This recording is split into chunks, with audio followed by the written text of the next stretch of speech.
WHUR and Sirius XM, channel 141. This is the Insight segment. I'm Harold Fisher. You know, at a time when so much news about our young people has captured negative headlines, tonight we are spotlighting a program that not only steers young people in the right direction, but actually puts money in their pockets while planting skills and hope for a better future. It's called Level Up, and it's helping to transform young lives right here in the DMV, particularly in underserved communities. We're going to talk with the founder, the participants, and organizers about what makes this program unique and how to get more youth involved. My guests are Rashida Jameson, CEO at United Communities Against Poverty. It's also better known as UCAP. Jocelyn Avery, Level Up entrepreneur and leadership boot camp founder. Lamika Short, developer and entrepreneur with Short Keys Solutions. And Lauren Thizard, she's a 2024 Level Up program participant. Hey, everybody. Thank you so much for joining the conversation. Thank you so much for having us. Thank you for having us. Thank you so much. So first of all, there's so much to this, and I wanted to just say I'm really excited about talking to you all so that we can kind of leave the death and destruction and end of the world news stuff for just today if we can. Talk to me, Rashida, about this program. How did it get started? What are the objectives? So initially the program was not only the creation of Jocelyn, but it was also meeting a need in our community when we see that our youth are our primary future stakeholders.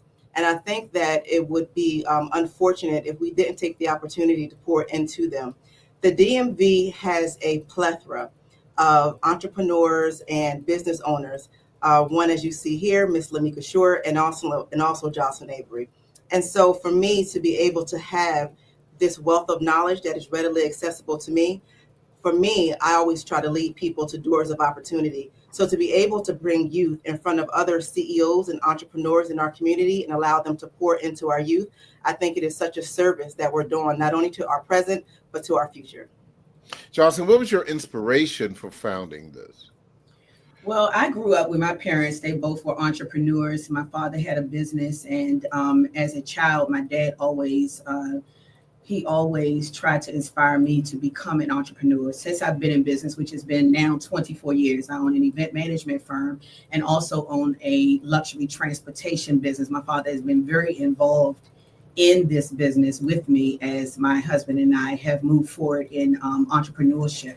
And so my mom passed about 3 years ago, and I was trying to think of something that I could do because she was really heavy in the philanthropic space. And I was trying to think of something that I could do to give back. And what I found, even for my own children, I have two, both of them are entrepreneurs as well. You find that there's a lot of kids that are just doing things and they don't realize that these things that they're doing, their hobbies, their passions, it can turn into profit. And so even today, I mean, we've got our new future CEOs that came today. I was rushing down to get to the call because we were in the moment where they started thinking about what business I want to start. And so we have one of our kids, she's an artist, and she's just stuck. She's like, I don't know what to do with it. I just draw. And so we've been brainstorming for the last 10 minutes to get her to now create a whole line of business cards where she's going to have her pictures on the front. We have a young man in the program that started today. He had a t-shirt line, but he said the product wasn't selling because the quality of what was on the front of the t-shirt. And so he said he closed it and he wanted to be a part of this program so we could show him how to effectively do it so he could have a successful business. We have another child that she loves lashes. So we're going to help her to start her lash business. We have another child that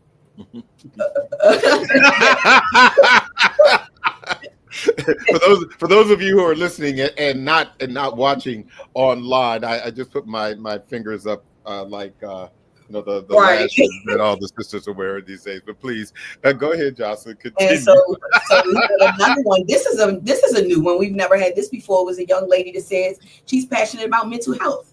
So we've been brainstorming with her for 15 minutes, trying to figure out what we can do with that. And we decided she's going to do a mental health journal where people will be able to journal about how they're feeling on a daily basis. Now we have Lauren, who's on this call. Lauren came in and she was all about fashion. Our superstar from last year. Yeah, Lauren was one of the best people that we had in the program last year. And Lauren, all she knew was that she loved purses. By the time it was over, Lauren had decided that she wanted to do a purse line that was water resistant. And I mean, she just took it to the limit. Lauren can tell you about what she came up with. So they come in here with just an idea, a thought, we turn it into an actual business. Well, Lauren, let's talk about your situation with this group. And please turn your mic on, please. And everybody turn your mics on. Do you have a picture of do you have a purse with you? She doesn't have her purse with her, I'm sure. Do you have your purse? I don't have my purse with me now. Now see Wait, that? can you please repeat that? Yeah, see, I said, where's your purse? You know, this is in Lauren's defense, she didn't actually. Oh no, I don't have the purse on here. Oh, you don't have it yet? You know, Lauren's purse was so in depth of what she wanted to do with the water resistant and style and the type. We had talked to Lauren about continuing to mentor her so that we could go and assist her in meeting with different companies to help her to develop her dream purse. But she had a very clear direction of where she wanted to go and the design of what she wanted to do. She was amazing. Okay, because this was an opportunity to look, hold the purse up, you know, and she can say, I secured the bag, you know. So Lauren, do you want to talk to Harold and tell him why you decided? Yeah, I mean, yeah. So how did you talk to me about, you know, the program, Lauren, and what you believe you got out of it? Did you ever think about being an entrepreneur prior to this, or was that something that you kind of developed when you became part of Level Up?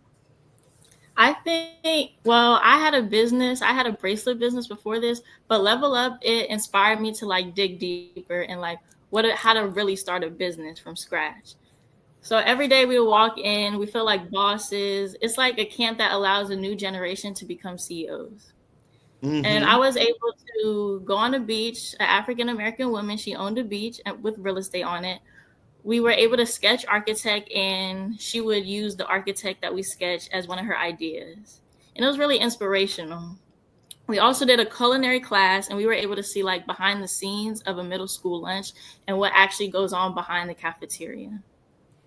Wow, so this is a fully involved, hands-on experience. It sounds like, Jocelyn. Absolutely.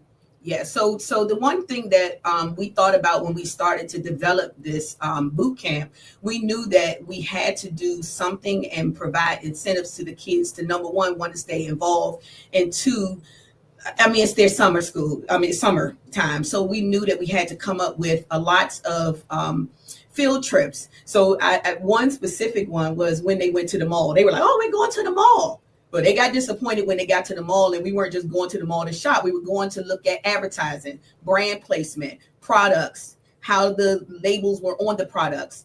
It was a bigger lesson. So everything that they do, there is a lesson out of it. So for instance, this year we're going to a candle making company. And when we get there, we're going to talk about establishing creative businesses, not just seeing the candle when it's done. How did they get to the final product of the candle? They're meeting with Chef Mac from Flavor to Restaurant. They're going to go to his restaurant. They're going to see about inventory, purchasing products, customer service. They're going to actually be in the restaurant on that day when they have customers there. They're going to have an opportunity to serve, so that they know what it really takes to have a successful hospitality business.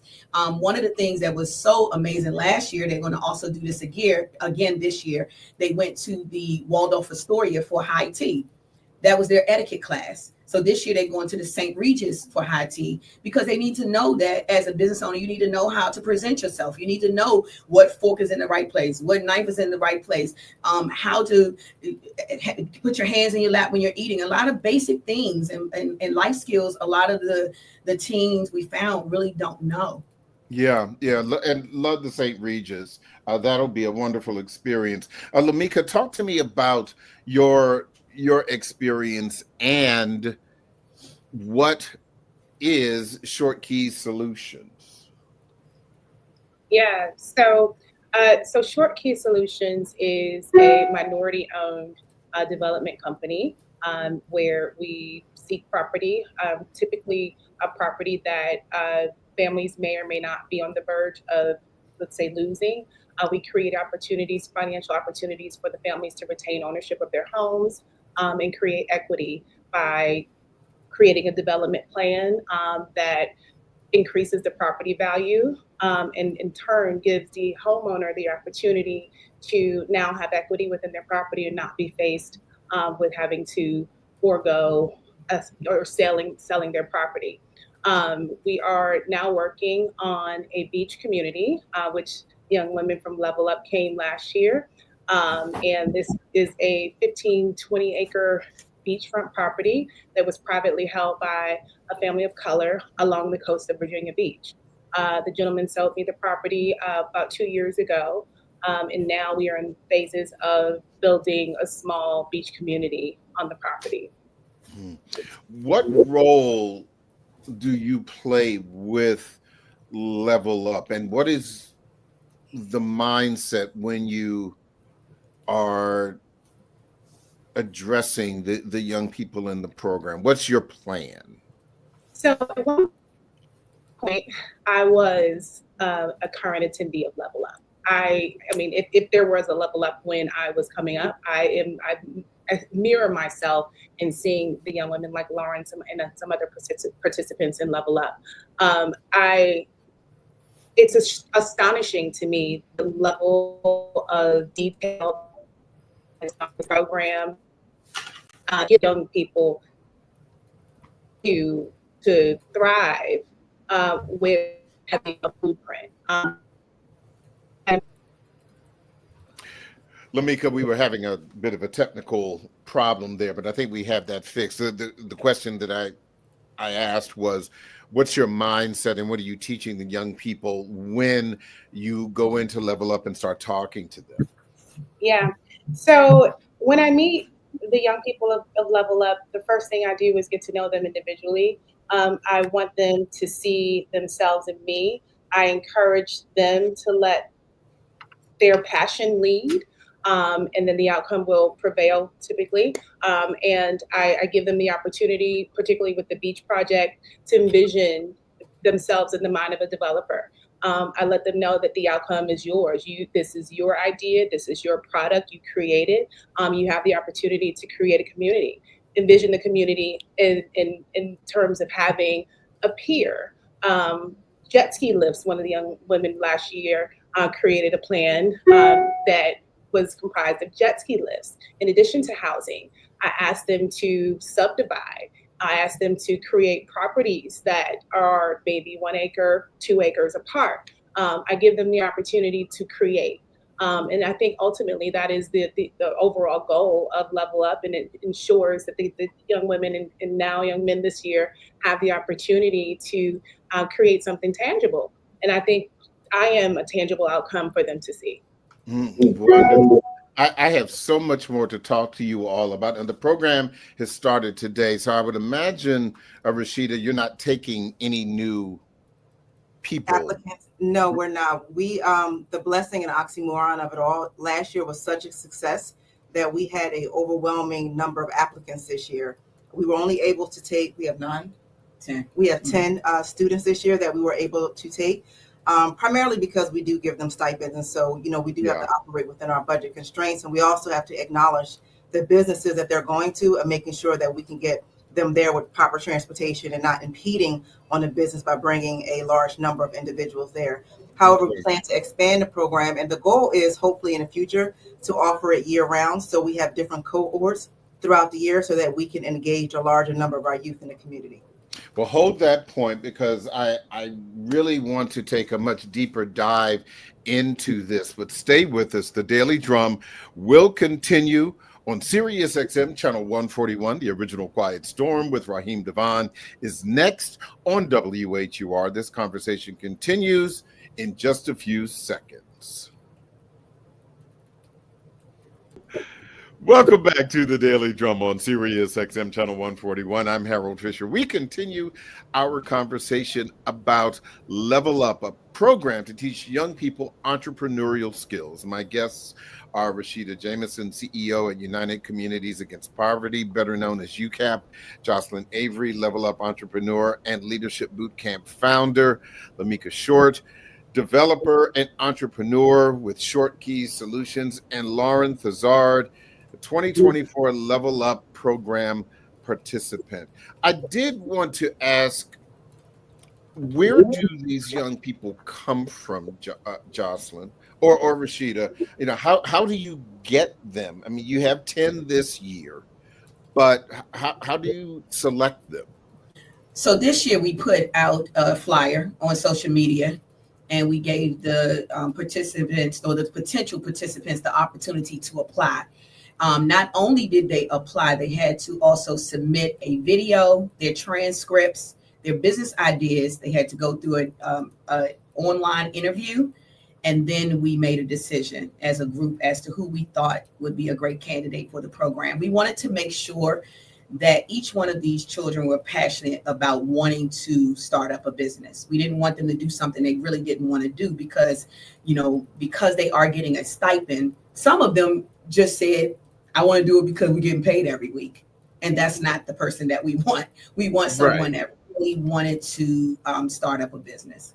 Mm-hmm. Yeah, and I think that makes a lot of sense, because you do want to make sure that they are enthusiastic, even if perhaps they don't have an idea, but they are passionate about formulating an idea, and to really understand that this could be a life-changing process.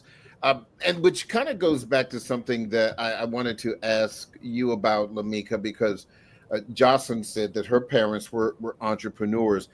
Most young people, myself included when I was that your parents want you to graduate from high school, go to college or whatever, and get a job.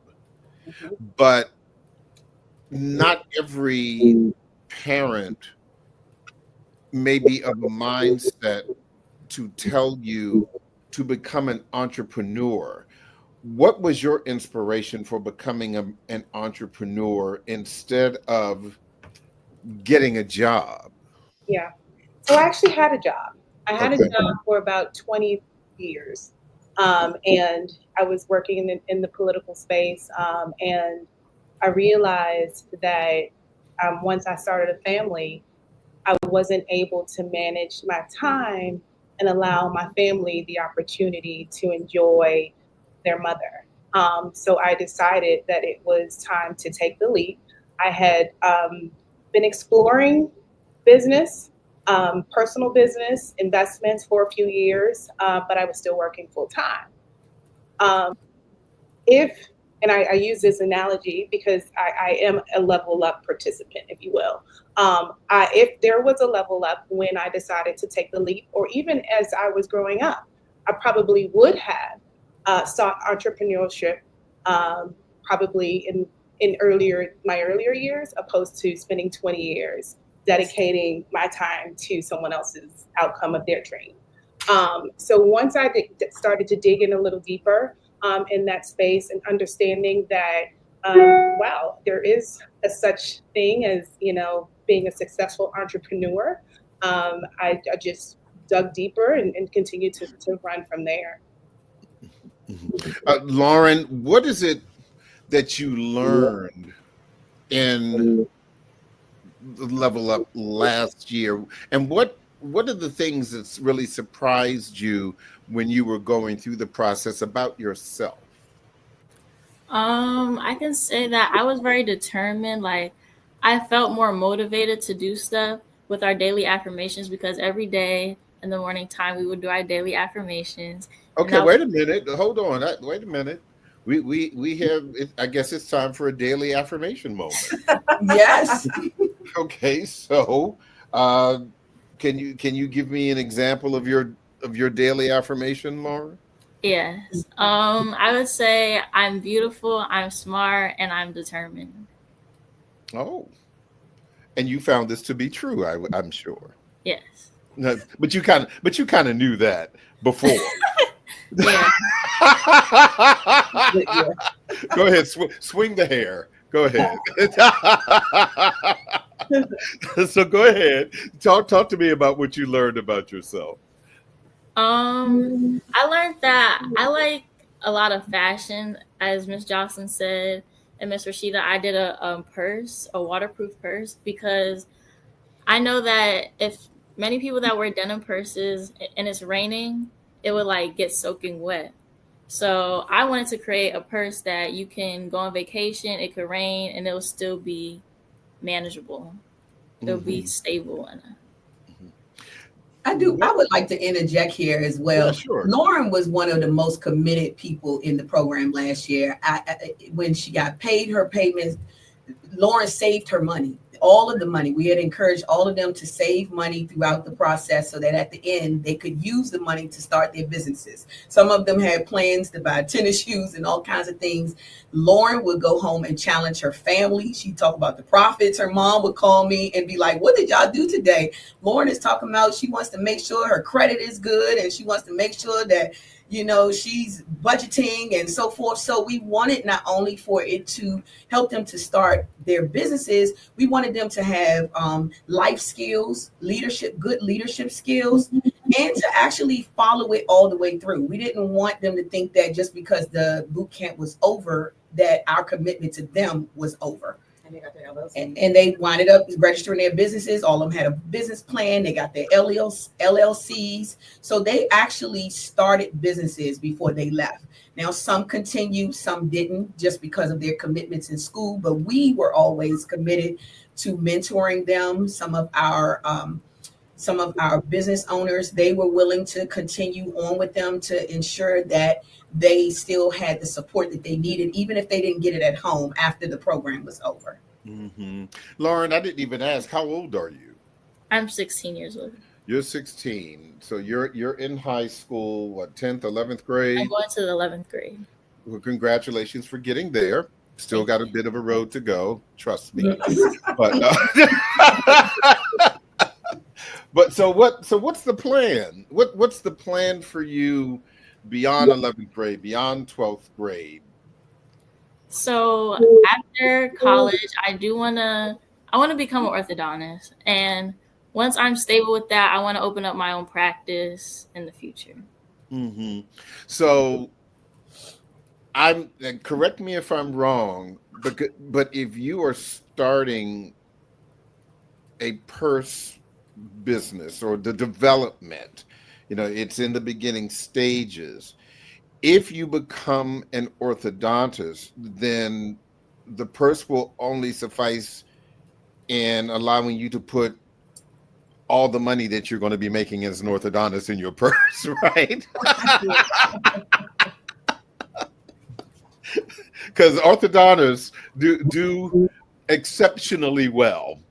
And so, this is, I think that, starting with the purse and becoming an orthodontist, you will end with the purse. What a way to start. Or money in the purse. How about Exactly. Exactly. I don't know. I think I heard somebody say something about securing the bag earlier. I don't know. That's actually one of the names of one of our sessions called Secure the Bag. See, look at that. But all jokes aside, and I think this is really important, I would imagine that you also are teaching financial literacy. Absolutely. Talk to me about that.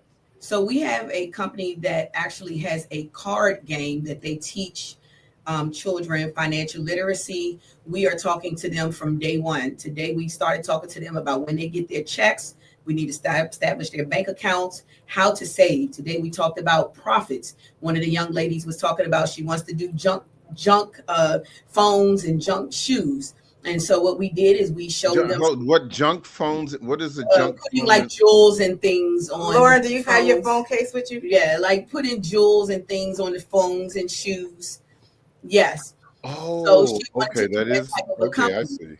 So I said to her, I said, well, okay, here's my phone. I want you to junk my case out today. How much are you going to charge me? She said $15. I said, $15? I said, well, let me get a pack of these jewels. This was $7. She said, well, I want to add some bows to it. I said, okay, that's $5. She said, okay, well, I want to put some charms on it. I said, that pack was $7. By the time it was over, she had $35 worth of products, but she was only charging me $15. And that is how we taught her about her not making a profit. So I went around the table and asked the team, can we help her come up with an idea to save money? So one of the guys said, why don't you do a sale so you can get more clients? So when you buy a pack of those, you'll have more and you can make 3 versus 1. Someone else said, why don't you just get a cheaper product? Maybe you need to go somewhere else and get a cheaper product.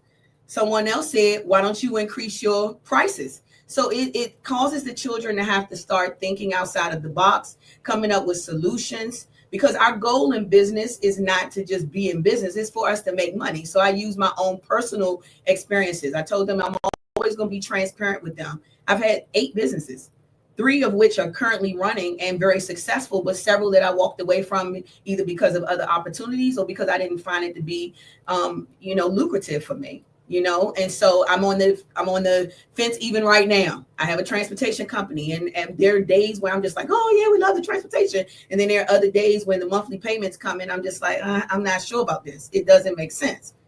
So I'm using my business right now. I'm like, okay, you all help me decide. Do you think I should continue this or do you think I shouldn't? So we're working as a group.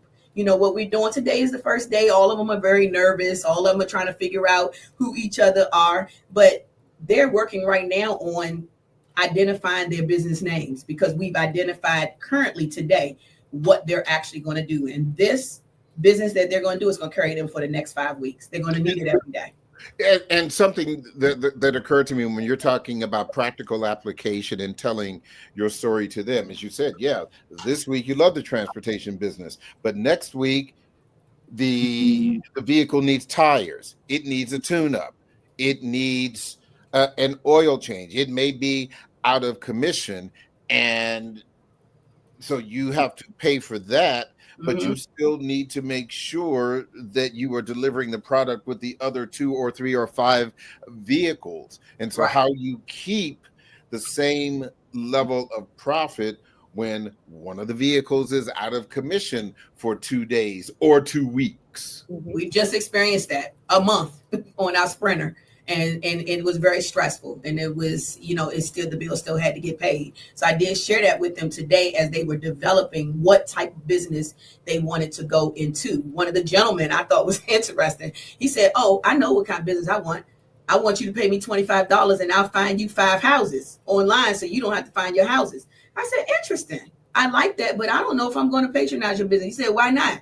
I said, because I'm paying my realtor $25,000 when I purchase my home, and that's a part of the service she's supposed to provide. So I said, there is a niche for you where you're going to have to get somebody that's busy like me that doesn't have time to even do that. And I want to already come to my realtor with ideas of what I'm looking for.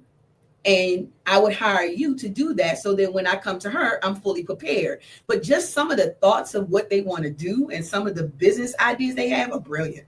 And I love it. Which brings me to this question, Lamika. When you talk to these young people, obviously you're very successful, but as you shared with us earlier, you already had a job for some 2 decades, longer than most of them have already lived. And you got into this. Do you share with them some of the downfalls and difficulties of being in business for yourself? I do. I actually, part of our blueprint is what we call our plan when the girls or the attendees come to the beach.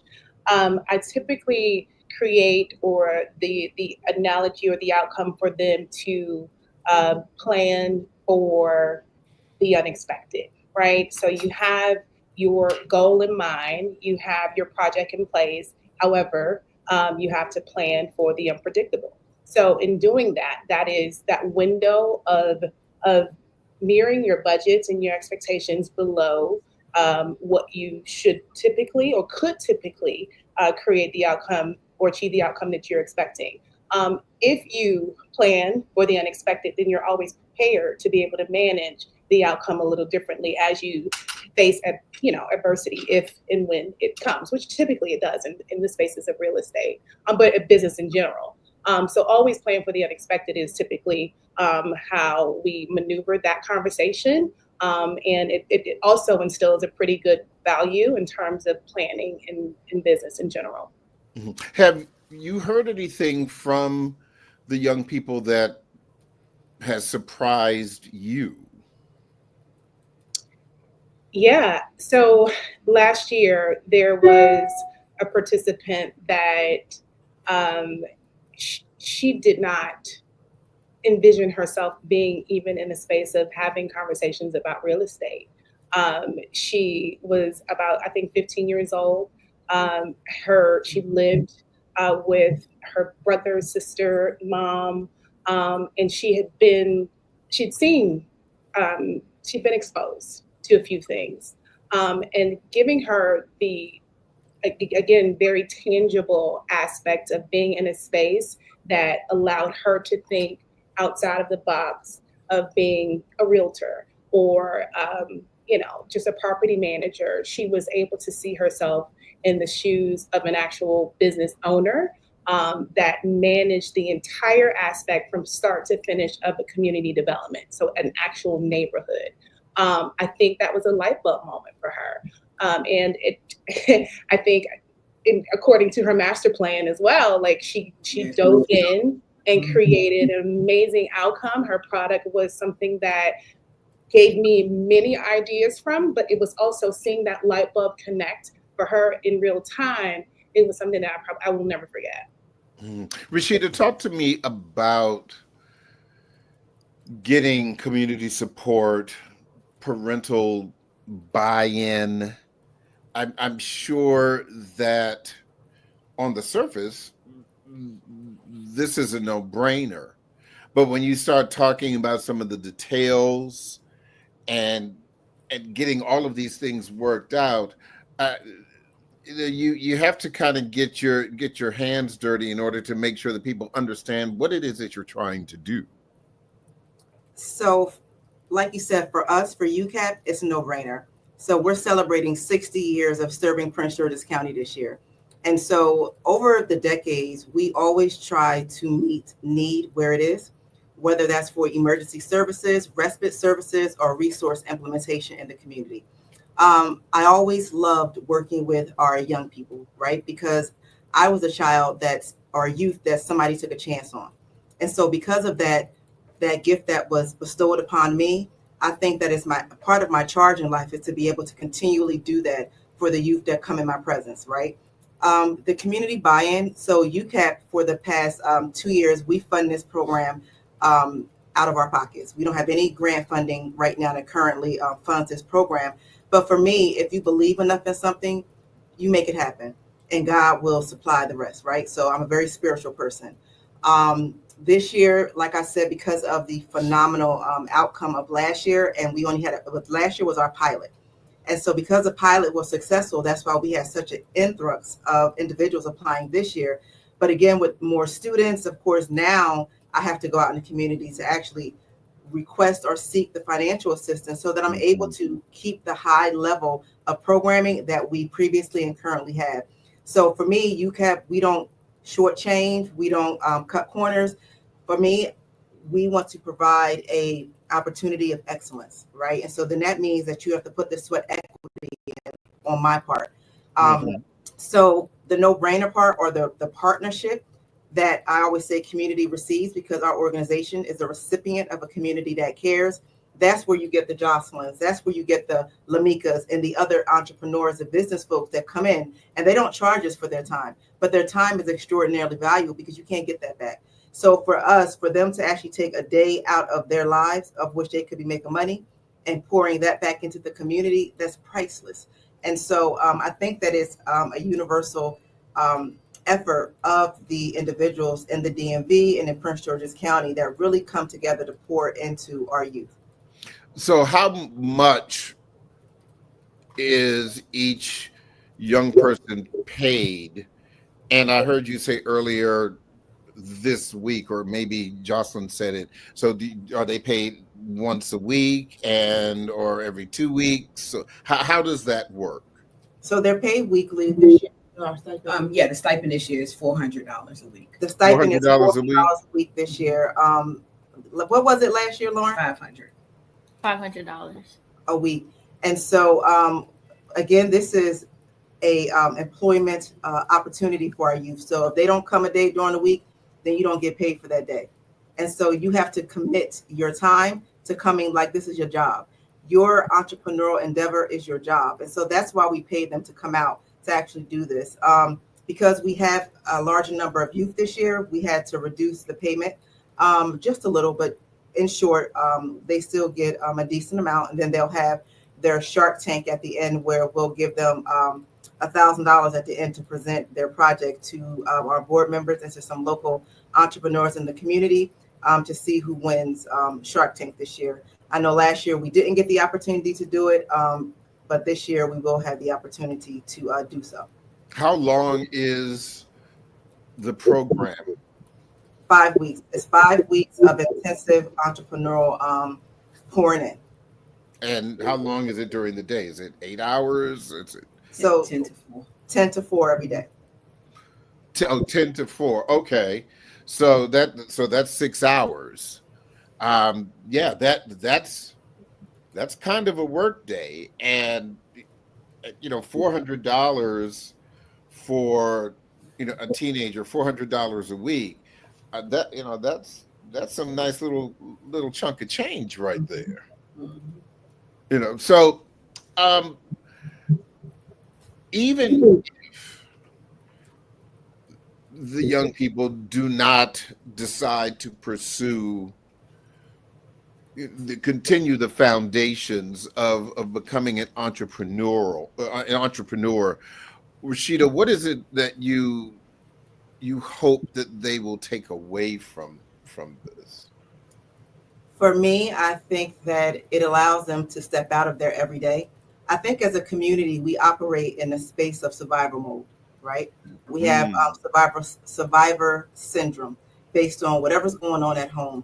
And a lot of times when some of the families that we work with, primarily we work with vulnerable populations, and the head of households really don't realize that a lot of what they carry, their children carry that as well. So we want to take them out of their norm, give them 5 weeks of love, of access, of experiences that they will be able to treasure and take with them. So you don't have to become an entrepreneur. That may not be the whole objective of the program, but it is for me to provide exposure. Because when a child is exposed to an opportunity, you don't know what that exposure will afford them the opportunity to do. And so for me, it's about exposing our children to things that they traditionally wouldn't be exposed to, especially during the summertime. So that's truly what the experience is about. And again, at UCAP is levels to this game. And I pride ourselves on, we do things with excellence, right? And so, and all of the entrepreneurs that we work with, they are top shelf. And so Lamika, she isn't really sharing how awesome and amazing she really is, but for a Black woman to own a beach and for our children to be able to go there on this beach. And I think Lamika, the beach was owned by a Black family. And can you tell them about the book you found and the historic house that was on the beach? Yeah. This is how we bring this thing forward, because everything doesn't happen or by happenstance. Can you share the book that you found really quickly, please? Yeah, I can go grab it. No, just tell me about it because I only have a few minutes left. Yeah. So this beach was owned by a gentleman who is now 87 years old. It was his mother's property. His mom, her demise was when she was about, I think, 103. So she inherited essentially slave land. And she held on to the property. He was her only heir. And as he aged, he did not have children. He wanted to sell the property to someone of color. In this particular area, it is a gate kept kind of secret, if you will, because it is coastal property. So people rarely sell land, let alone a home that is adjacent that actually abuts water. So this property is where the Potomac, the Atlantic, and the Chesapeake Bay meet. And unfortunately, fortunately for us in this particular deal, he selected us to come in and acquire the property at a fraction of what he probably could have sold it for. When we started to renovate the gentleman's mom's 100-year-old home, we found in one of the sheds essentially almost a book that reads as though it was a book to guide freed slaves in spaces of entrepreneurship. So there were dry cleaner owners in Washington, D.C. There was shoe shiners in Alabama. There were chefs in Texas. And it told stories of each individual and how they created their business and how to manage their money. And it essentially is an original book that we think may have been used during, I guess, the course of the path up north at the time. Kind of like a green book for Black entrepreneurs. Yeah. Yeah. That's that. I wish I had more time to hear the rest of that story because it does sound amazing. But I think to the point that that Rashida was making, that operating in excellence is an opportunity that not everyone gets a chance to do, and it looks like Level Up is doing just that. And I wish you all the absolute utmost success. And thank you so much for sitting and talking to us.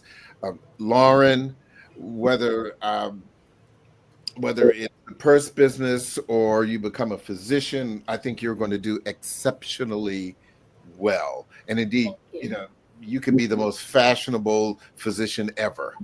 So thank you so much, Lamika. Thank you so much for sharing. Jocelyn and Rashida, thank you all so very, very much. I appreciate your time. Thank you. It's our pleasure. Bye. You're welcome. That is the Daily Drum for this Monday, July 7th. I'm Harold Fisher. Good night.